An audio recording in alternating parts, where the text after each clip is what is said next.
नमस्कार साथियों। उत्तराखंड मुक्त विश्वविद्यालय के सामुदायिक रेडियो हेलो हल्द्वानी में आपका बहुत स्वागत है। 91.2 मेगाहर्ट्ज की रेडियो तरंगों पर आप इसे सुन पा रहे हैं। दोस्तों, हिंदी पखवाड़ा उत्तराखंड मुक्त विश्वविद्यालय मना रहा है और रेडियो श्रृंखला चल रही है लोक से विश्व तक हिंदी की अनवरत यात्रा पर। उसके 5वें एपिसोड में आज हम हाजिर हैं और आज एक बहुत ही खूबसूरत संगम बना है।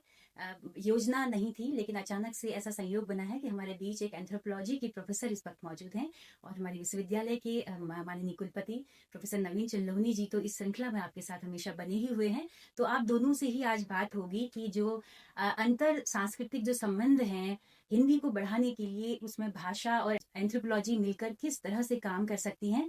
इस खूबसूरत बातचीत को आज हम अंजाम देने वाले हैं और मुझे उम्मीद है कि बहुत अच्छी वार्ता ये चलेगी। तो मैं मेहमानों की तरफ मुड़ती हूँ और हमारे प्रोफेसर नवीन चिल्लोनी सर जो हमारे साथ पहले बने हैं, सर आपका बहुत बहुत स्वागत है।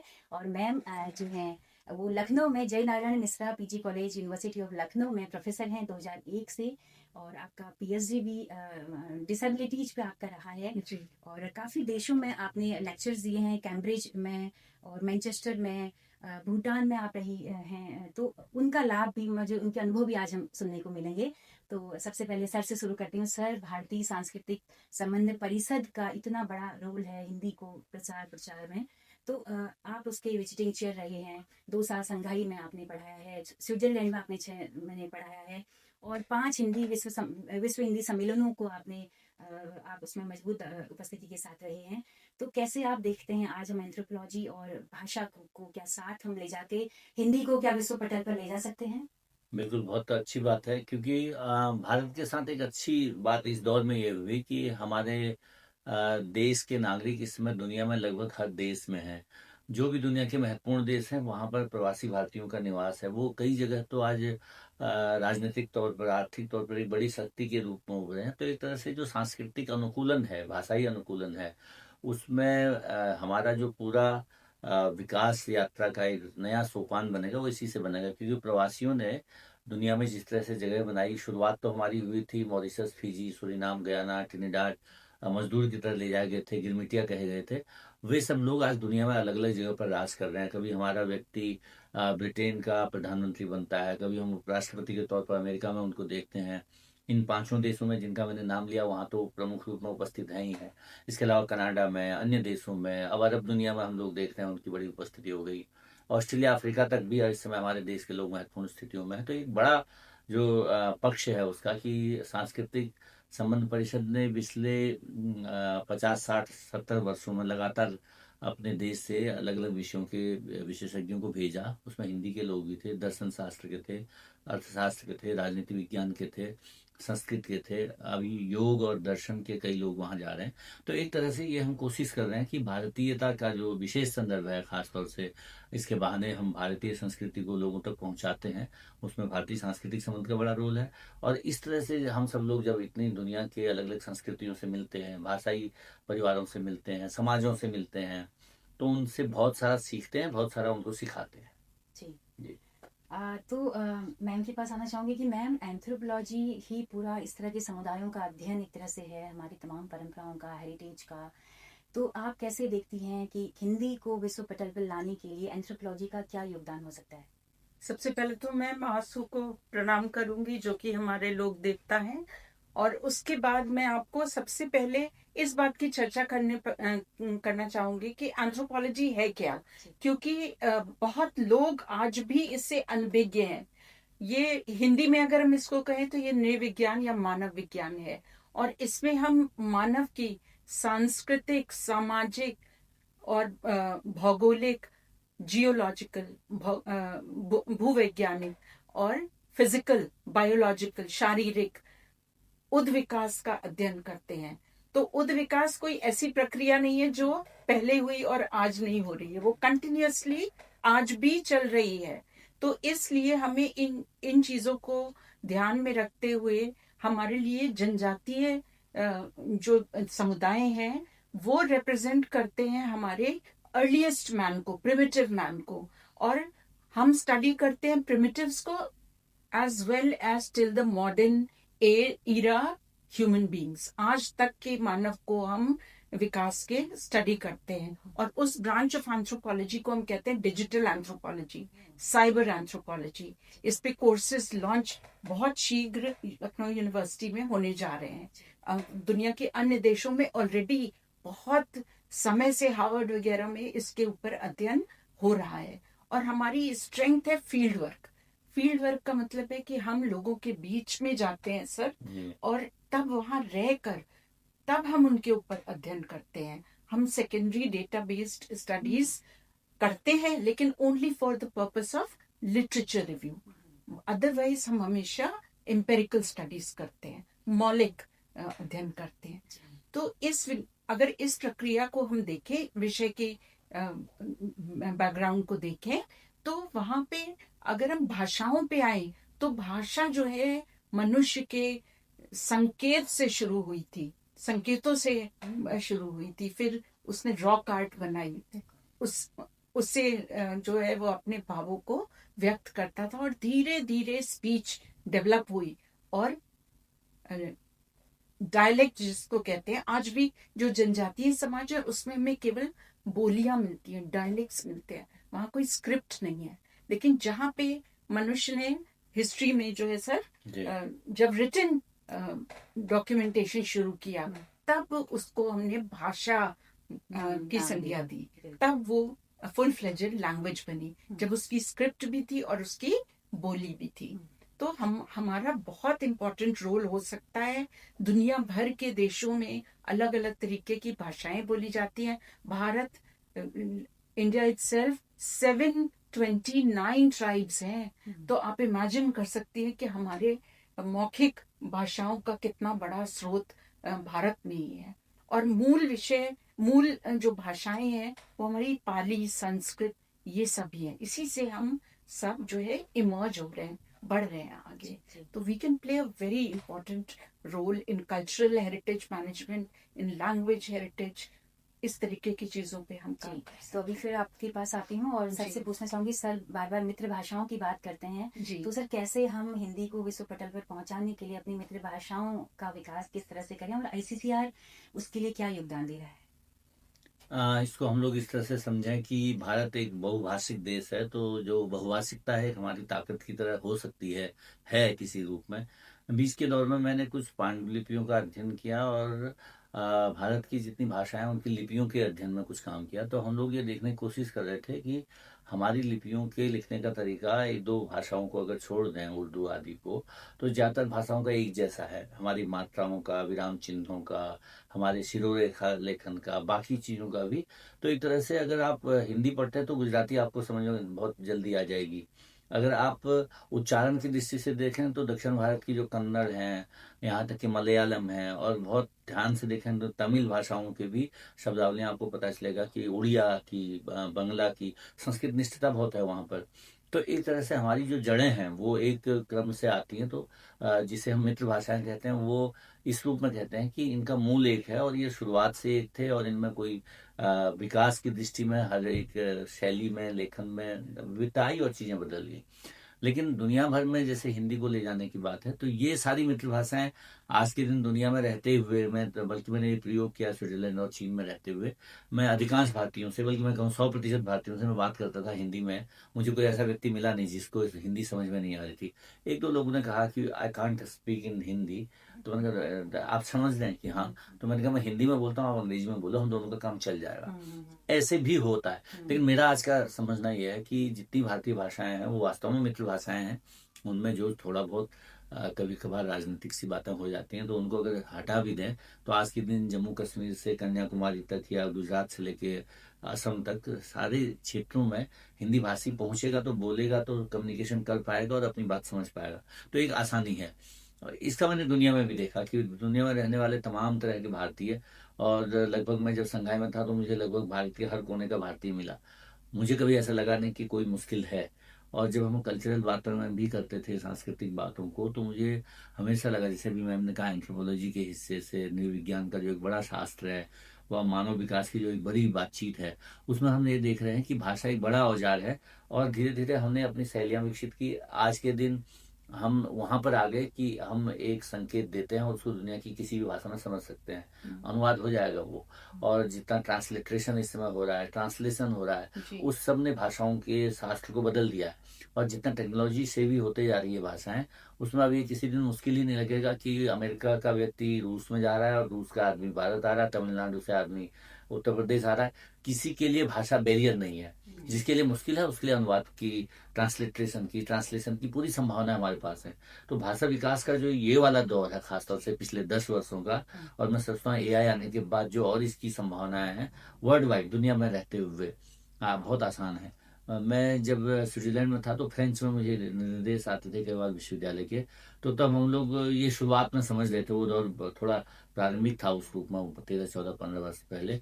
तब भी मैं देख लेता था कि मुझे अगर कोई चीज़ फ्रेंच में कही जा रही है तो मैं उसको हिंदी में या अंग्रेजी में कैसे समझ पाऊंगा और कैसे कम्युनिकेट करूंगा। तो अब दुनिया बहुत आसान है भाषाओं की दृष्टि से। जी जी। बिल्कुल। तो हम थोड़ा सा इसके अगले पहलू पर बात करते हैं, फिर आपके पास आऊंगी। पहले मैं आपसे पूछती हूँ कि मैम, जो हमारी डाइवर्सिटी है भारत की, जो हमारी असली ताकत विश्व पटल पे बन सकती है, उसके लिए एंथ्रोपोलॉजी कितना अहम है?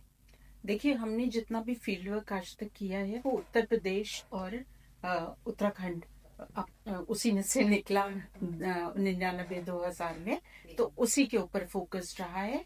इनिशियली मैंने अपना पीएचडी का जो काम किया था सर, वो ह्यूमन डिसेबिलिटी के एरिया में था, and it was one of the first anthropological studies done in the field of human disability. तो मैंने पढ़ा लोकोमोटर डिसेबिलिटी, मेंटल रिटार्डेशन और हियरिंग इम्पेयरमेंट।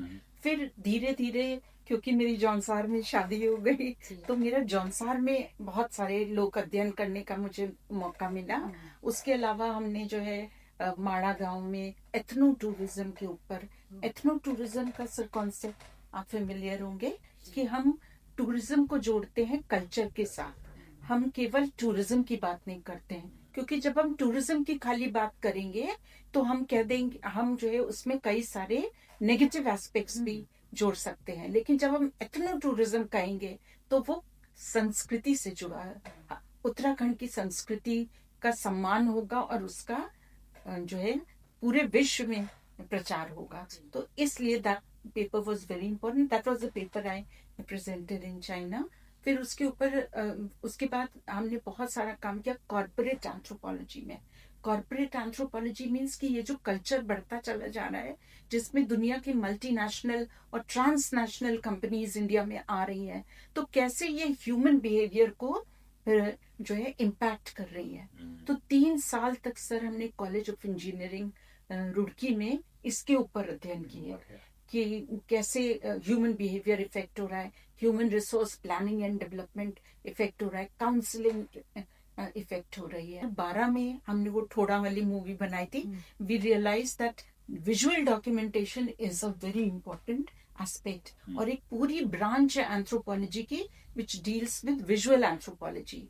तो उसके तहत हमने ये 17 मिनट की मूवी बनाई थी।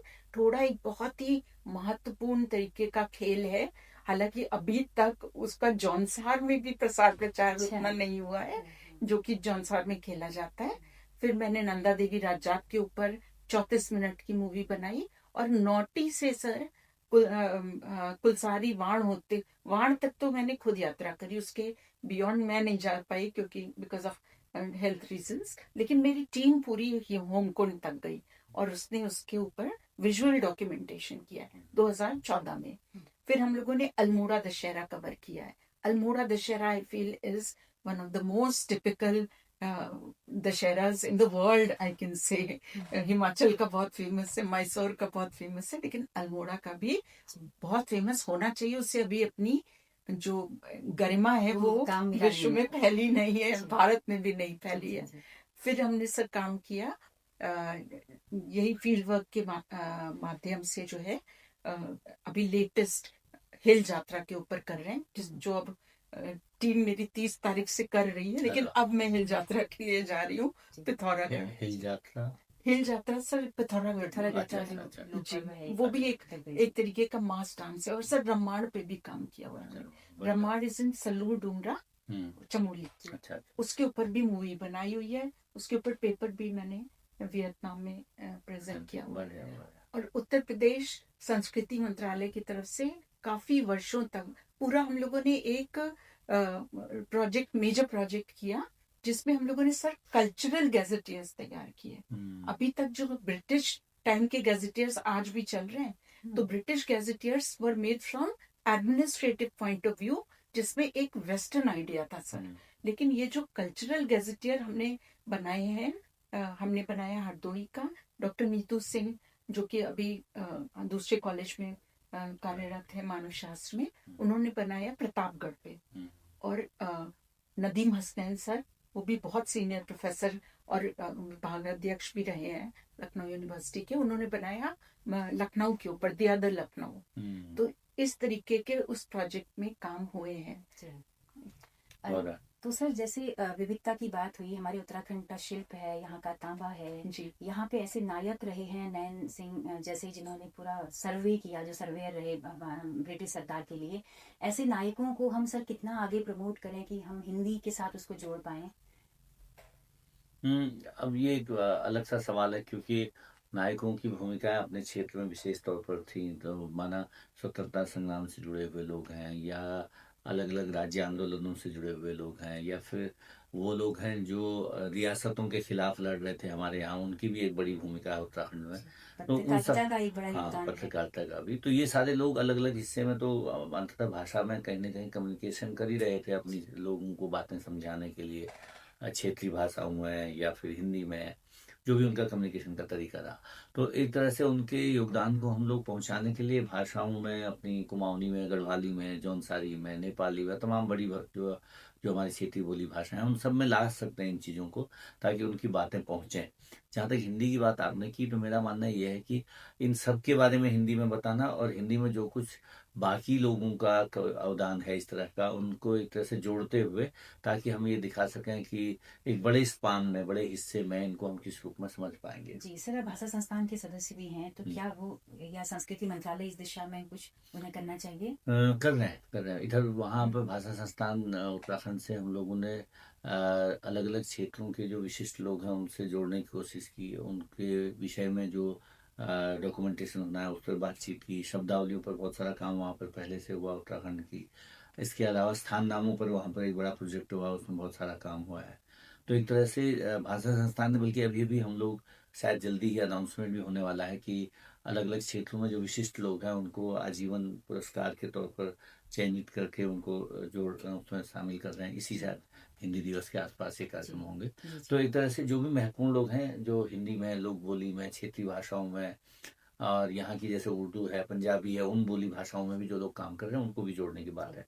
तो भाषा संस्थान का तो दायित्व है ही है कि उत्तराखंड राज्य स्तर पर जो भी बोली भाषाएं हैं, उनके जो भी विविधतापूर्ण लेखन हैं, या जो भी उनके आयाम हैं, उनको जन जन तक पहुंचाएं। जी जी। तो आखिरी चलते चलते हम लोग सर, आप दोनों ही बड़े बड़े विश्वविद्यालयों में आप लोगों के लेक्चर्स रहे हैं, साथ में आप लोग रहे हैं, चाइना में आप भी रही हैं, तो कुछ अनुभव हम जानेंगे। सर मैंने आपका सुना था कि जब आप वहाँ पे पढ़ाते थे तो आपकी कविताओं का अनुवाद चीनी में एक महिला पढ़ रही हैं, पहले आप कविता पढ़ रहे हैं, आपकी घास वाली कविता थी। तो कैसे अनुभव थे सर, और कैसे हम जब हम अंतर सांस्कृतिक संबंधों की बात करें तो हम दूसरे देश की संस्कृति का कैसे सम्मान करें, कैसे उनको एक वो जगह दें, तो इस पर आपका सर क्या अनुभव रहा है? चीन वाले पे तो मैं ये कह सकता हूँ, जो सांस्कृतिक एक जुड़ाव है चीनियों का भारत से, वो है गौतम बुद्ध के संदर्भ से। और बुद्ध को चूंकि अभी भी, जैसे यहाँ पता नहीं कई बार मिथ की तरह सोचा जाता है, मैं संघाई में ही सोचता हूँ बुद्ध के कम से कम 50 बड़े मंदिर होंगे, और वहाँ पर एक आवाजाही दिन भर है बड़ी, और कई बार अच्छे खासे टिकट के साथ है। तो इसका मतलब है, जो एक यात्रा शुरू होती है किसी भी देश की दूसरे देश तक जुड़ाव की, उस रूप में तो मुझे लगता है कि चीन के पारिवारिक ढांचे में, उनके परंपरागत व्यवहार में भारत से कोई दिक्कत है नहीं। और मैं सोच रहा हूँ शायद इन दिनों जो राजनीतिक गतिविधियां फिर शुरू हुई हैं, जो 17, 18, 19 का कार्यकाल था मेरा चीन का, उस दौर में तो बहुत ज़्यादा कल्चरल सांस्कृतिक गतिविधियां हो रही थी। यहाँ से मेरे ख्याल से मेरे सामने सामने चाहे नृत्य के हैं, संगीत के हैं, बॉलीवुड से लोग हैं, फिल्मी दुनिया के महत्वपूर्ण लोग हैं, या हेरिटेज से जुड़े हुए लोग हैं, उन सबको वहाँ पर बुलाया जा रहा था। और 10-10 हजार लोग, चीन के लोग, योग से जुड़े हुए बहुत सारे लोग वहाँ पर आ रहे थे। तो इंटरकल्चरल कम्युनिकेशन के हिस्से में ये बहुत सारी चीज़ें हो सकती थी, हुई हैं। और भविष्य में भी मेरे ख्याल से होंगी। दुनिया में ऐसा चल रहा है कि अब आप ये नहीं कह सकते कि इस देश में, जैसे अगर चीन, अगर आप कभी ब्रिटेन आज के दिन जाएं तो पता चलेगा एक बड़ी जनसंख्या तो विदेशियों की है वहाँ पर। आप कनाडा जाएं तो किसको कहेंगे विदेशी है, वहाँ पर तो बड़ी जनसंख्या ही अलग अलग देशों की है। ऐसी जो भी वो हैं महानगर, दुनिया भर के जो भी बड़े महानगर हैं, आप चाहे टोक्यो जाएं, चाहे आप पेरिस जाएं, चाहे आप लंदन जाएं, फिर आप न्यूयॉर्क जाएं, आप भारत के महत्वपूर्ण शहरों में आए तो आपको दुनिया भर के लोग दिखाई देते हैं, अलग अलग तरह की सांस्कृतिक विविधता के लोग दिखाई देते हैं। तो मुझे तो यही लगता है कि ये विविधताएं हमारी एक जो आदिम पहचान है मनुष्य होने की, हमको ये कहती हैं कि जुड़े रहें। और सबसे बड़ा काम यही है कि मानवता की बात करें। हम कहें विश्व कल्याण कैसे हो, जो केवल श्लोक या कथनों में ना हो, बल्कि वास्तव में हम सोचें कि ये व्यक्ति भी हम जैसा है। और जैसे कई बार ये बात अभी आती है, हमारे प्रधानमंत्री जी भी कई बार इस बात को कहते रहे कि युद्ध निर्णय के लिए अंतिम वो नहीं है, बल्कि है कि जहाँ से हम लोगों को जोड़ सकते हैं। तो जोड़ने के हिस्से में कैसे बात हो सकती है, तो भाषा का काम तो अंततः जोड़ना है। जी तो इसलिए मुझे क्या लगता है कि हम जब कहीं रहते हैं, जैसे मैं वहाँ रहता था, तो मैंने चीनी विद्यार्थियों को भारतीय स्वतंत्रता संग्राम 15 अगस्त के कार्यक्रम में भाषण के लिए बुलवाया। वो हमारे 15 अगस्त के कार्यक्रमों में बोल रहे थे, वो हमारे सांस्कृतिक कार्यक्रमों में प्रस्तुतियां दे रहे थे। फिर उसके बाद मुझे भी जब चीन अभी दोबारा बुलाया गया था 2024 में, तो उन्होंने 4 देशों के एक एक लेखक को बुलाया और वहाँ पर हमारी रचनाओं को सुना, उसके अंग्रेजी में और चीनी में अनुवाद किए, और तो और फिर बाद में उस पर बाकायदा म्यूजिकल प्रेजेंटेशन दिए। हाँ, और वो सब मेरे लिए विरल अनुभव था। और ऐसा अब हो रहा है। और मेरे विचार से कि दुनिया में जब भी हम कभी ये सोचेंगे कि मनुष्यता को आगे बढ़ाना है, तो ये तमाम तरह की सांस्कृतिक बातें ही उसको आगे बढ़ाएंगे। बिल्कुल, क्या बात है, क्या बात है। सर, जैसे हम देखते हैं कि बाहर के जो लोग हैं वो भारत क्यों आना चाहते हैं, यहाँ पर क्यों वो शोध करना चाहते हैं। हमारे गियरसन जैसे लोग रहे हैं जिन्होंने भाषा संरक्षण किया, फादर कामिक बुलके रहे हैं जिन्होंने तुलसी पे, रामायण पे बहुत काम किया, शब्दकोश हमें इतना अच्छा दिया। तो मैम, आप एंथ्रोपोलॉजी के नज़रिए से क्यों बाहर जैसे कैम्ब्रिज ऑक्सफोर्ड में ये विषय पढ़ाया जा रहा है स्टडीज के तौर पर, तो क्यों लोग भारत में आए यहाँ को, वो क्यों यहाँ पर उसको एक्सप्लोर करना चाहते हैं? देखिए, एंथ्रोपोलॉजी एक विषय के रूप में वेस्टर्न कंट्रीज में ज्यादा पॉपुलर है इंडिया की बनस्पत, जबकि हमें लगता है कि हमारे वेद और पुराण सारे ज्ञान का मूल है। और पूरे विदेशियों को, चाहे वो वेस्टर्न इंडिया हो, चाहे वेस्टर्न वर्ल्ड हो, चाहे ईस्टर्न वर्ल्ड हो, उसको भारत आना चाहिए भारतीय परंपराओं का अध्ययन करने, भारतीय दर्शन का अध्ययन करने के लिए। समझिए, क्योंकि हमें लगता है कि भारतीय संस्कृति, ये मैं कोई एथनोसेंट्रिक व्यू नहीं दे रही हूँ, जातीय केंद्र स्थिरता का व्यू नहीं दे रही हूँ, लेकिन कि अपने आप को बहुत बड़ा समझ रहे हैं, लेकिन वाकई में इतनी जगह विजिट करने के बाद मुझे ये महसूस हुआ कि सबसे सुंदर और सबसे विविध देश हमारा है, और सबसे रिच ट्रेडिशन। आज आप देख लीजिए एलोपैथिक मेडिसिन क्या, मैं खुद एक हार्ट पेशेंट हूँ और बाईपास हो रखा है मेरा, बट आई थिंक जितना फायदा मुझे नेचुरल आयुर्वेदिक तरीके से हुआ है, मुझे एलोपैथिक ड्रग्स से नहीं हुआ। सो इट मीन्स दैट जो समझने की स्ट्रेंथ है वो हम भारतीय ऋषि मुनियों में ज्यादा रही है सर, बनस्पत इसके की मॉडर्न वर्ल्ड के। और हम सारा क्रेडिट किसको देते हैं आज भी? वेस्टर्न वर्ल्ड को देते हैं। No doubt technologically they are very superior, AI की बात कर रहे हैं, न्यूरोचिप्स की बात कर रहे हैं, but they have to look towards India, क्योंकि मूल जो है, जो हमारा योग है, जो हमारा दर्शन है, वो यहीं से जी। सर के भी चीन के कुछ अनुभव आप बता रहे थे कि नेचुरोपैथी वाले उन्होंने हाँ, अपनी जो वहाँ पे चीजें खोजी हैं। नहीं, उनके है ना, चाइना की जो परंपरागत मेडिसिन है वो एक तरह से आयुर्वेद की तरह ही है उनके यहाँ पे। बस एक बात मैं और जोड़ना चाहता हूँ जो मैम ने कहा भी, कि जैसे मैं भी जब स्विट्जरलैंड में था और चीन में था, तो मैंने एक ओपन क्लास शुरू की जो मेरी नॉर्मल क्लास नहीं थी, लंच क्लास। तो हुआ यहाँ से शुरुआत की, कुछ लोगों ने मुझे भोजन करते समय पूछा कि हम भारत जाएंगे तो वहाँ पर जाने के लिए हमें कुछ शब्दावली अगर मिले तो क्या शब्द हमें जानने चाहिए। फिर मैंने उनके लिए करीब करीब 100 वाक्यांश और शब्द तैयार किए, जिनसे मैंने कहा जब आप भारत जाओगे तो इतने शब्द से आपका काम चल जाएगा, लगभग इतने वाक्यों से काम चल जाएगा। तो हम लोग करते ये थे कि उसको पहले हिंदी में लिखते थे, उसके फिर मैं अंग्रेजी में उसका अनुवाद देता था, अंग्रेजी मतलब उसमें रोमन स्क्रिप्ट में लिखता था। तो हम लोग उसका काम ये करते थे कि जब आप जाओ तो ऐसे बात कर सकते हो भारत में। कुछ लोग भारत आना ही केवल इसलिए चाहते थे कि वो भारत को देखना है और भारत को अनुभव करना है यहाँ आकर के। बल्कि चीन में एक हमारे विद्वान हैं बहुत बड़े, वो ये कहते हैं, उन्होंने किताब में भी ये लिखूँ मैं अपने, कि अगर भारत को आपको समझना है तो आप अंग्रेजी से नहीं समझ सकते, आपको भारत को हिंदी या संस्कृत माध्यम से ही समझना पड़ेगा, तब आपको भारत समझ में आएगा। तो अगर इसको इस रूप में देखें कि वे लोग भी अनुभव कर रहे हैं कि हमारी विविधता या हमारी महत्ता हमारी भाषाई गौरव के साथ जुड़ी हुई है, और अगर हम यहाँ की भाषाओं को समझ जाएंगे तो आप भारत को जल्दी समझ पाएंगे। बिल्कुल बिल्कुल।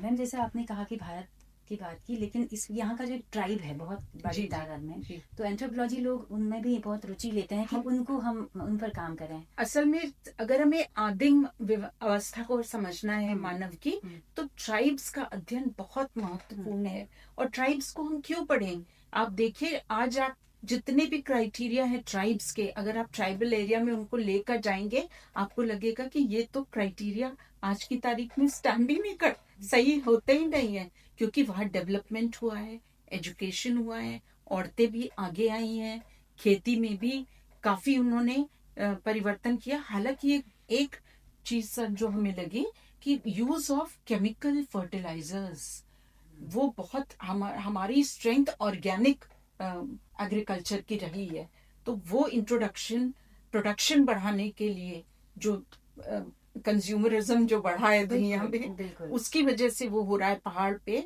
सर, पहाड़ की ताकत ऑर्गेनिक खेती है, इसलिए ऑर्गेनिक खेती को बढ़ावा मिलना चाहिए। पहाड़ की ताकत जो है, यहाँ के शिल्प हैं, यहाँ का वुड कार्विंग हो गया जैसा आपने बोला, या बर्तन बनाने की कला बागेश्वर में हो गई, या हाँ तांबे की, या और भी तरीके की कलाएं। अल्मोड़ा में कितना अच्छा काष्ठ कला है, क्या उसके ऊपर कोई स्टडीज आज तक जेन्युइन सीरियस नेचर की हुई है? कोई विषय उत्तराखंड में हमें लगता है, टू माय नॉलेज, नहीं हो रहा है। सोशियोलॉजी वाले थोड़ा बहुत करते हैं, समाजशास्त्र वाले, लेकिन समाजशास्त्र एंथ्रोपोलॉजी की केवल एक ब्रांच है। It is only a branch of social cultural anthropology. Anthropology I feel आज की तारीख में तो रिचेस्ट सब्जेक्ट है, जो कि आदिम समाज से लेकर वर्तमान समय तक के मानव को पढ़ती है। तो मैम, हम लोगों ने अभी हिंदी सेतु अभियान भी सर ने शुरू किया है इस पखवाड़े से, तो मैं उम्मीद करती हूँ कि कुछ ऐसा हम जरूर सर की योजना में होगा कि हम इन सबको साथ लेकर कैसे आगे बढ़ें। जी। और हम अगर सांस्कृतिक संबंधों पे हमने आज बात की, और मुझे लगता है कि बड़े बड़े राजनयिक ये काम को नहीं कर सकते हैं जो हमारा गीत संगीत, हमारी फिल्म, हमारी मीडिया, हमारा एंथ्रोपोलॉजी जो कर सकता है हिंदी को विश्व पटल पर लाने के लिए। तो इस बहुत खूबसूरत बातचीत के लिए बहुत शुक्रिया। बताने में कितनी चीजें आप लोगों से बुलवा पाई, क्योंकि इतना खजाना आप लोगों के पास है, दोनों के पास ही। तो इस बातचीत को हम जारी रखेंगे। तो प्रोफेसर अंजलि चौहान मैम और सर, आपका बहुत बहुत शुक्रिया इतना वक्त देने के लिए। धन्यवाद। जी जी। तो दोस्तों शुक्रिया।